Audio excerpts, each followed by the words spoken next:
O que torna algo único? Alguma característica física, biológica, molecular? De acordo com o dicionário, o adjetivo tem algumas definições. Algo que só existe um no seu gênero ou espécie, que não tem outro igual. Algo que é incomum, raro, excepcional, exclusivo, incomparável, superior. As definições são as mais variadas possíveis, mas e quando se trata de um produto natural, cultivado em várias partes do planeta? O que pode tornar esse item produzido da mesma maneira diferente? O clima? O local? E como conseguir comprovar que esse item realmente é exclusivo em algum aspecto? Sancionada em maio de 1996 pelo ex-presidente da República Fernando Henrique Cardoso, a Lei 9.279 regulamentou o marco legal das indicações geográficas no Brasil. Ela regulamenta os direitos e obrigações sobre a propriedade industrial e intelectual no país.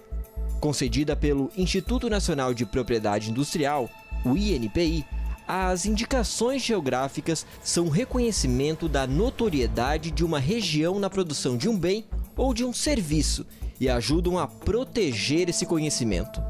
E essa fama, essa notoriedade ou essa diferenciação, quando ela pode ser vinculada ao local de origem, de produção do produto ou da prestação do serviço, né, formalmente ela pode receber um registro de indicação geográfica. O mundo todo tem mais de 5.000 desses registros, né? O berço deles, de forma sistematizada, é a Europa. Né? E na Europa a gente tem assim, os grandes ícones que a gente conhece como indicação geográfica. Né? A gente tem o presunto de Parma, a champanhe, né? Talvez a mais icônica das indicações geográficas. Mas a gente tem aí o aceto balsâmico de Modena, vários queijos, outras bebidas, enfim. No Brasil, a indicação geográfica ela existe desde 1996, em termos de legislação, e em 2001 a gente teve a primeira indicação geográfica no Rio Grande do Sul com o Vale dos Vinhedos. De lá para cá, o Brasil conquistou aí, reconheceu uma série de outros produtos em todo o país, né? Hoje a gente conta com 90 indicações geográficas e Santa Catarina, dessas 90, tem registradas aí, ostenta 6 IGs, né? Mas em síntese, a indicação geográfica ela é um registro que reconhece essa fama ou diferenciação de um produto, desde que isso possa ser ligado ao seu local de produção. Minas Gerais e Rio Grande do Sul são os estados com mais indicações geográficas reconhecidas. Cada um possui 12. Das 27 unidades da federação, apenas 6, o Amapá, Distrito Federal, Maranhão, Mato Grosso, Rondônia e Roraima, não têm produtos protegidos. Aqui em Santa Catarina, já são 6 que fazem parte deste seleto grupo. Entre os 6 registros de indicações geográficas estão a alfaguete, produzida no sul catarinense, a banana de Corupá, considerada por muitos a mais doce de todas, a erva mate do Planalto Norte, que é cultivada em meio às florestas de araucárias, o queijo artesanal serrano, que carrega na sua origem a história dos tropeiros, a maçã Fuji, que se destaca por ser mais vermelha, maior e com um formato perfeito, e o mel da Bracatinga, que não tem origem das flores. Nestes 3 últimos produtos, o registro foi algo inédito. Dentro de uma metodologia de desenvolvimento territorial aplicada pelo SEBRAE em parceria com a Universidade Federal aqui do estado, a gente entendeu que precisava encontrar, trabalhar, revelar para o mercado mais de um produto. E aí, ao mesmo tempo que a gente construiu o processo da indicação geográfica deste mel de melato, a gente também trabalhou com a maçã Fuji da região de São Joaquim e com os vinhos de altitude de Santa Catarina. Mas para conseguir entrar nesse seleto grupo, o produto precisa passar por um rigoroso processo para que sua individualidade e diferenciação sejam comprovadas e que tenham um registro deferido. Desde 2003, o SEBRAE, o Serviço Brasileiro de Apoio às Micro e Pequenas Empresas, apoia as indicações geográficas e, nos últimos anos, vem intensificando suas ações. Uma frente de trabalho junto a outras entidades começa. Tudo isso para dar suporte e ajudar ainda mais a produção. Uma cadeia de negócios que vai muito além da venda do produto para outros mercados. Quando um produto ou serviço recebe o selo de indicação geográfica, acaba atraindo para sua região ou cidade um olhar diferenciado de indivíduos das mais variadas partes do planeta.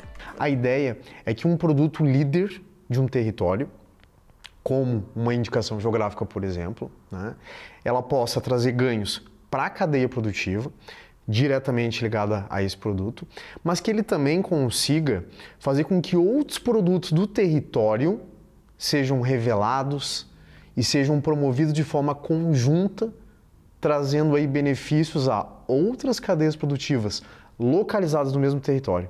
E pensando em dar mais visibilidade e trazer ainda mais desenvolvimento para a região da Grande Florianópolis, há 4 anos, o SEBRAE, com o apoio de diversas entidades, começou a construir um plano para pedir ao Instituto Nacional de Propriedade Industrial o pedido de indicação geográfica das ostras de Floripa.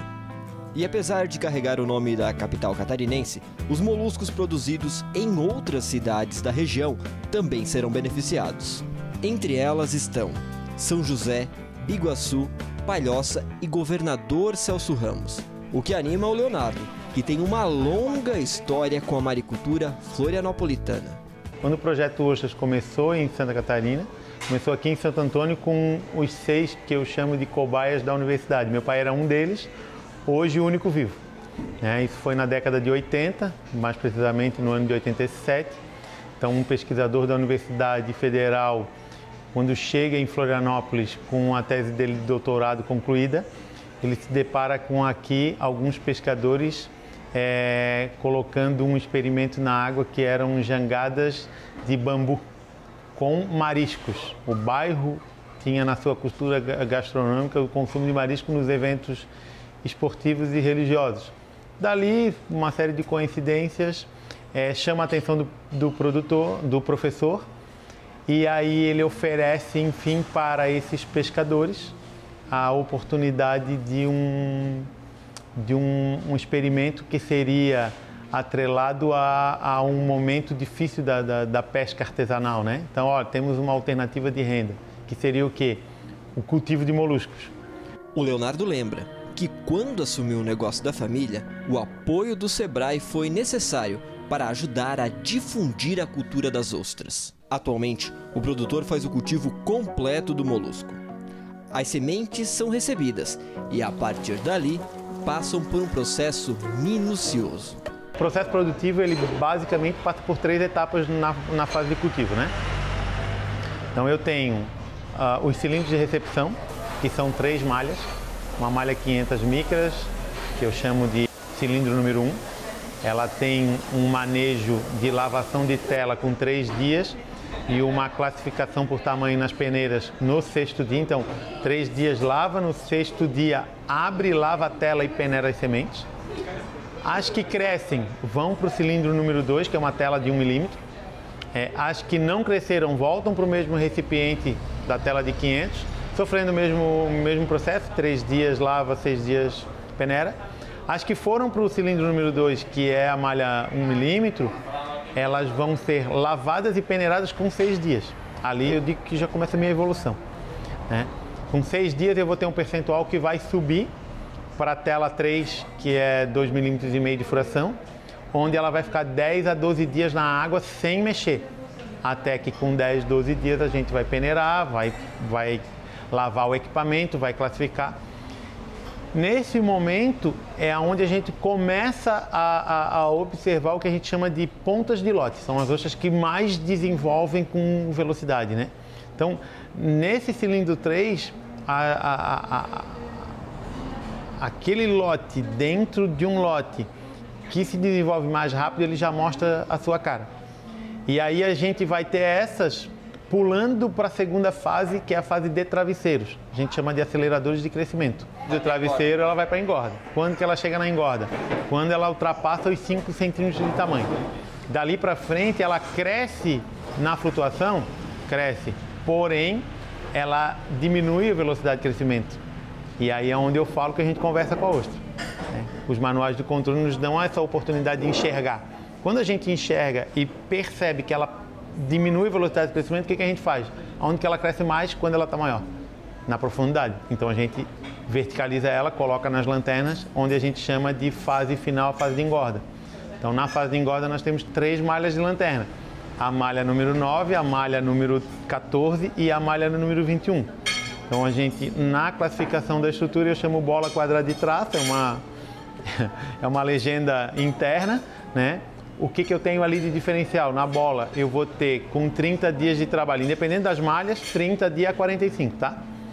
Na bola eu vou ter de 5 a 8% de ostras prontas para consumo.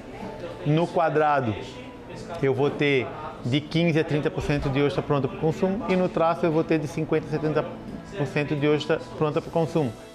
A partir de 2020, com as limitações que a pandemia da Covid-19 trouxe, Leonardo também precisou se adaptar. Trabalhava sempre com 5 a 6 pessoas na fazenda, mais eu e meu pai. E aí chegou a pandemia. Quando chegou a pandemia, eu fiquei com 2 operadores. Aí ferrou, porque eu já estava com 3,5 milhões, ou seja, a minha safra anual já estava na água. Manualmente, com aqueles operadores, eu daria conta, normal. A vida inteira trabalhando, né? Isso. Porém, com 2 funcionários só e a máquina o plantel todo já instalado, eu não teria fisicamente condições de operar. Aí, opa, tá na hora da gente buscar as agendas. Aí eu fui, busquei meu projeto, levei 40 dias para montar a máquina, que era o centro da linha mecanizada. Então ela é uma linha mecanizada, hoje nós estamos já com 4 equipamentos da linha prontos, falta a última peça, porém essa vai levar aí, de repente, 1 ano ainda para chegar, mas os 4 equipamentos base, eles já estão operando. E em todo esse processo, a ostra produzida na Grande Florianópolis se destaca. O molusco cultivado na região cresce a uma velocidade diferente das demais. E essa característica única é a responsável pelo processo de indicação geográfica. A Crassostreia gigas, que é a ostra pesquisada e implementada em todos os continentes, aqui é a forma mais rápida de crescimento dela. Ou seja, no Japão 4 anos, na França de 2,5 a 3, nos Estados Unidos e Chile de 1,5 a 2,5, e aqui no Brasil nós temos safra com 7 meses. E a expectativa para o registro definitivo consagrar ainda mais a ostra de Floripa é grande. Afinal, com esse reconhecimento, muitas áreas podem ser beneficiadas.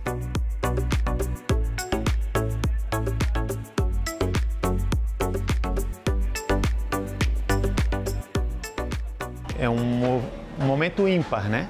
Podemos dizer assim. Porque a gente produz bem, a gente consegue fazer volume, porém o nosso produto ainda ele não tem uma grande visibilidade. Por quê? É um produto exótico, né? Não tão simplesmente de se cultivar. Então tem que ter toda uma estrutura ambiental, tem que ter toda uma estrutura mecânica de embarcação, de estrutural mesmo para o cultivo dele, e técnicas eficientes que façam com que esse produto chegue na mesa, né? A expectativa é que a partir do pedido ao Instituto Nacional de Propriedade Industrial, o INPI, o registro saia em até 2 anos. Até lá, quem teve a história de vida entrelaçada com a história da ostra em Santa Catarina só quer que essa prática continue, em um processo feito com muito cuidado, dedicação, respeito à natureza e ao animal. E quando questionado sobre o que o molusco representa na sua vida, a resposta não poderia ser diferente. Cara, é a minha vida.